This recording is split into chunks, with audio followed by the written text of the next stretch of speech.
बालेश्वर जिला जादव गोपाल महासंघ पक्षर कृष्ण जन्माष्टमी और नंदोत्सव पालन करा जायछि। सहरर टाउन हॉल ठारे विभिन्न प्रकार कार्यक्रम आयोजन करा जायथिला। बालेश्वर लोकसभा सांसद प्रताप चंद्र षडंगी मुख्य अतिथि रूपे जोगदे कार्यक्रम को उद्घाटन करने सहित श्रीकृष्ण जन्माष्टमी और नंदोत्सव पालन संपर्क में आलोकपात करथिले।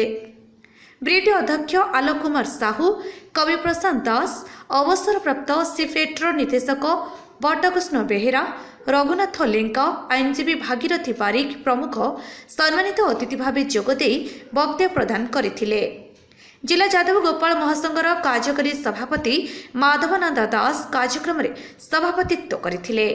महासंघर साधारण संपादक निश्चित कुमार बारिक, सभापति रवींद्र महाकुड़ तत्वावधान में कार्यक्रम परिचालित होइथिला।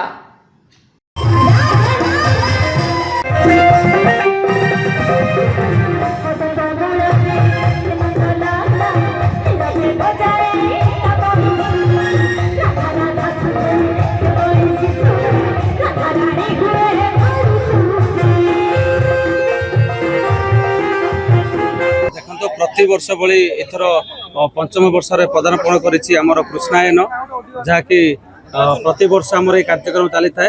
बालेश्वर जिलार जादव गोपाल महासभा द्वारा आयोजित एक निरा कार्यक्रम जहाँकि बालेश्वर जिलार एक भाईचारा सृष्टि करने सहित प्रभु श्रीकृष्णकर जन्म एवं तांकर नंद उत्सव को आम बहुत उत्साह एवं उद्दीपना सहकारे पालन करिथाउ। आज प्रभु श्रीकृष्णकर पूजा अर्चना 3 घंटा समय होता। प्रभु श्रीकृष्णकर झूलन कार्यक्रम चली कुनी कुनी पिला मानक नहीं आध्यात्मिक कृष्णकर बेश नृत्य प्रतियोगिता अच्छी, ओडिसी नृत्यर कार्यक्रम अच्छी।